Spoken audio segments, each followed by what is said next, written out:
Miguel Castilla para hablar de este tema y del impacto finalmente en la economía. Bienvenido, señor Castilla, gracias por atendernos. Buenos días, gracias por la invitación, Pamela.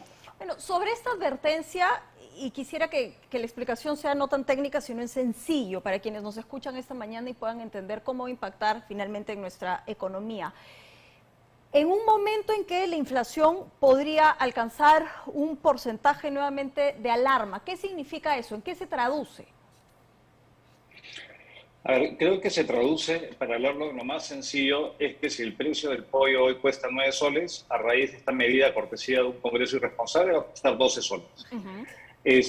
Así de sencillo. Va a haber un incremento en los precios y que va a afectar a la población más vulnerable.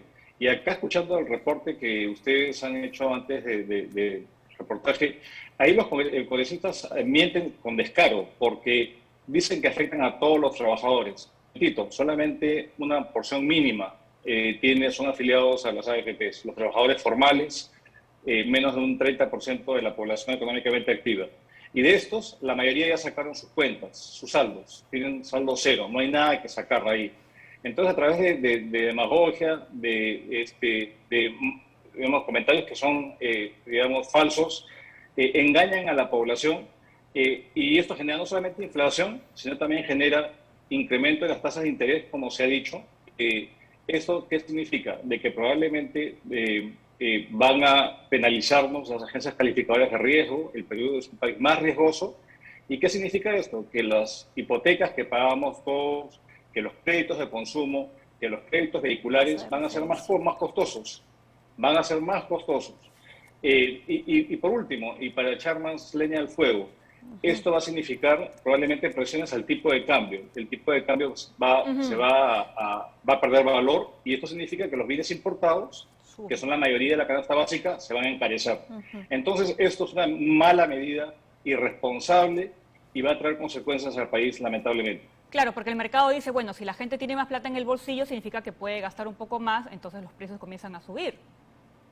Evidentemente, es un tema de demanda y oferta. Si le estamos inyectando 30.000 millones de soles a mayor consumo de la gente que no lo requiere, porque es personas que tienen mayores recursos, esto va a presionar los precios, es elemental, pero eso parece que no lo entienden los congresistas. Ojalá ahora, que el Ejecutivo lo observe, ¿no? Ahora, señor Castilla, hay gente que dirá, bueno, yo no voy a sacar mi plata, entonces yo voy a seguir manteniendo mi fondo, aquí conmigo no va a pasar nada. Pero igual, si alguien más saca su dinero, ese fondo se va a seguir reduciendo. Mire, ya en 2 años el valor del fondo se ha reducido en 50%. Vale decir, con estos 6 retiros habrían salido 100.000 millones de soles de un fondo que inicialmente tenía un valor de 200.000 millones de soles. Entonces, evidentemente, el valor del fondo cae. Los afiliados que aún van a permanecer en el fondo con saldos mayores van a ver una merma en su pensión futura. Esto ya tiene una afectación a los que deciden quedarse. Y acá la recomendación básica es, si no necesita sacar su dinero, no lo saque, manténgalo ahí. Y si ya ha cumplido 5 años de cotización, hay un instrumento que se llama el aporte voluntario, donde va a ganar una rentabilidad mucho más grande, mucho mayor que cualquier otro fondo mutuo, otro instrumento financiero disponible. Entonces, dejarlo ahí porque hay cierto nivel de intangibilidad, de protección de esos recursos que son absolutamente necesarios en esta fase de precarización. Y como lo dijo el reportaje, nos estamos haciendo mayores, de acá a unos 30 años se va a duplicar la tasa de adultos mayores, 18% de la población van a requerir de una pensión y de acceso de salud, porque una cosa que no se menciona es que no solamente es un tema de pensiones, es que es un tema de que la pensión va amarrada a cobertura de salud, y salud es probablemente el rubro de gasto más importante que enfrentan los adultos mayores. Entonces, hay efectos de corto plazo perniciosos, hay efectos macro, hay efectos de largo plazo al tener una protección social absolutamente no cubierta. Y es falso lo que dice el congresista que escuché en el reportaje. Acá, en lugar de hacer una reforma, están empeñados los congresistas en liquidar con el sistema de pensiones del país. Y es absolutamente irresponsable. Bueno, ese era el caballo de batalla de la campaña de los Luna hace muchísimo tiempo y parece que hoy encuentra sentido, ¿no?, con esta ley. Quiero hacer un ejemplo bastante didáctico, ¿no? Porque hablábamos un poco de la liquidez que en este momento muchos seguramente van a tener a través de este desembolso de dinero, pero va a ser una liquidez que va a ser para gastos inmediatos, alimentación y por ahí alguna deuda pequeña. ¿Qué va a pasar cuando ese dinero se acabe y cuál va a ser el efecto colateral sobre una posible sobreendeudamiento o deudas que se puedan adquirir con esta apariencia de liquidez? Bueno, lo que va a suceder es que se va a encarecer el costo de esa deuda, porque uno, a ver, dependiendo obviamente del tamaño de la deuda, pero si hay deudas que están por encima de ese monto, 18.400 soles que se han aprobado en 3 tandas, está bien si lo utilizan todos, entre comillas, está bien para liquidar el saldo total de deudas y ya no hay más deuda. Pero probablemente lo que no se haya pagado de esa deuda va a tener que pagar tasas de interés más elevadas. El costo de financiamiento se va a elevar y eso va incluso quitarle capacidad de liquidez, o sea, el impacto potencial positivo para el que vaya a usar esos recursos va a ser limitado. O sea, no solamente que no va a poder, el costo de lo que va a adquirir va a ser más caro gracias a esta ley, sino también el costo del financiamiento. Y esto coincide con un incremento de las tasas de interés a nivel internacional. Ayer la Reserva Federal de Estados Unidos incrementó las tasas de interés justamente para evitar la inflación que está elevadísima, la más alta en 40 años, y todo el costo de financiamiento internacional va a subir. Entonces, esto es nuevamente llover sobre mojado. El costo de financiamiento del Perú va a ser más caro. No solamente el costo de la canasta básica, sino el costo de los créditos.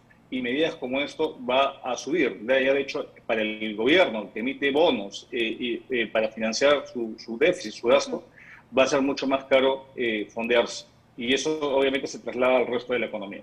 Ahora, ¿cómo hacer, señor Castilla, que la gente realmente confíe en el sistema, ¿no? Porque hay gente que dirá, bueno, yo saco mi plata, no me la voy a gastar, la meteré pues en un plazo fijo que seguramente me va a pagar más y la voy a disponer de ella en cualquier momento, haya alguna emergencia. ¿Por qué la gente no confía en el sistema? Bueno, yo creo que no confía porque están asusados por estos congresistas que mienten sin ningún tipo de consecuencia. Pero, a ver, creo que hay 2 factores que son centrales. A diferencia de cualquier tipo de instrumento financiero, el ahorro previsional es intangible, está protegido por la Constitución y por la ley. No se puede usar para otro propósito que no sea el de una pensión. A diferencia de depósitos o de cualquier otro instrumento que está en un banco, hay una corrida en el banco, problemas de solvencia o liquidez, se pueden perder esos recursos sin protección, no hay intangibilidad. Eso es un primer aspecto. Y lo segundo es que no hay ningún tipo de alternativa de depósito a plazo fijo, de fondo mutuo, ni siquiera del alquiler de una casa que tenga la rentabilidad que tiene el Fondo Privado de Pensiones, que es de 11,4% en promedio anual. No hay ninguna otra alternativa. Entonces no hace sentido dejar de invertir esos fondos en ahorro previsional y meterlo a otra cosa para ganar menos plata, por una sensación de falsa seguridad, porque es así, esos son datos duros. Y tercer aspecto, para dar más confianza, es que a diferencia de otras entidades financieras o de manejo de ahorro, es una de las entidades más reguladas por la Superintendencia de Banco y Seguro, que no puede hacer nada la AFP sin autorización de la SBS, absolutamente nada, a diferencia de los bancos, de las cajas municipales, que tienen mayor margen de maniobra. Ahora, quien no hace nada, al parecer, y si uno revisa cronológicamente la presencia del señor Graham en la cartera, se da cuenta de que su peso como profesional de trayectoria del MEF no suma mucho a la visión que tiene este gobierno. Y aquí la alternativa, ¿cuán probable es que finalmente el ministro Graham salga al frente a decir que esta es una medida inviable, poco técnica y que va a afectar económicamente al país?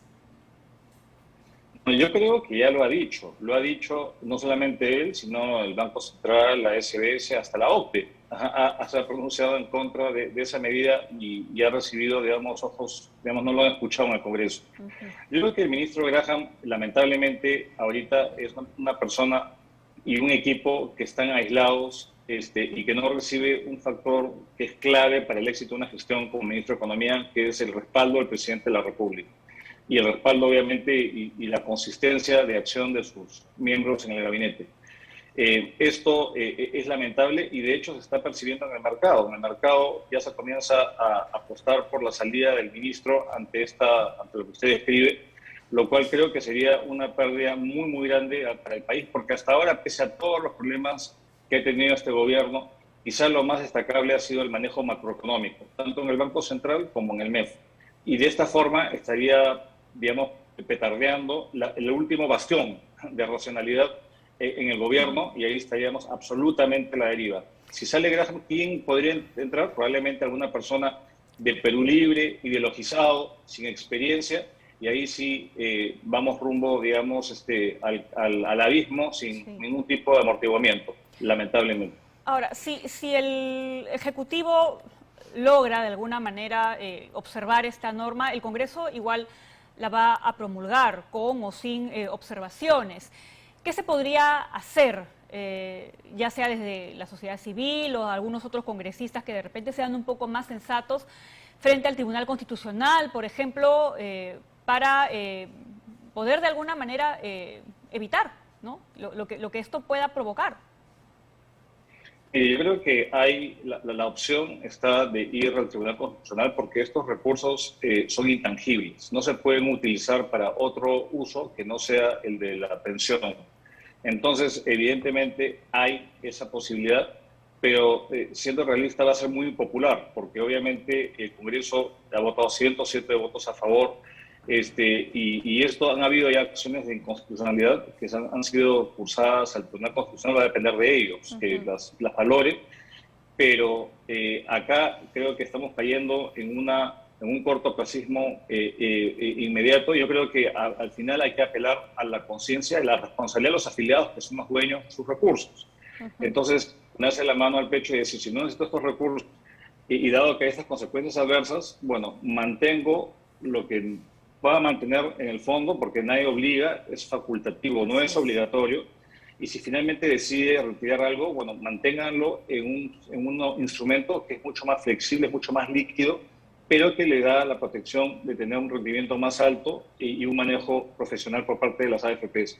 Yo creo que esto, hasta en Chile, ya se paró esta sangría del sistema privado de pensiones. El gobierno de Boric, que en la campaña decía hay que cambiar, hay que seguir retirando fondos, ya se dieron cuenta del impacto adverso que tiene esto, y en el último intento de retiro ya decidieron pagarlo. Incluso en la Constitución chilena, que pretendían inicialmente volver a un sistema de reparto, un sistema antiguo que se tenía acá en el Perú, el que rige a la ONP, por ejemplo, decidieron que no es lo mejor para el país. Entonces, yo creo que hay que ver las experiencias de afuera y finalmente va a depender de cada persona que use, digamos, la mayor responsabilidad en el uso de sus recursos, porque efectivamente son suyos y no de las AFP. Totalmente. La información ha quedado clara y el mensaje que decíamos antes, si usted no necesita el dinero, no lo retire. Grave es el daño que se le está haciendo al fondo de pensiones. Gracias, señor Castilla, por haber tomado comunicación esta mañana con nosotros para hablar de un tema tan importante que va a impactar la vida de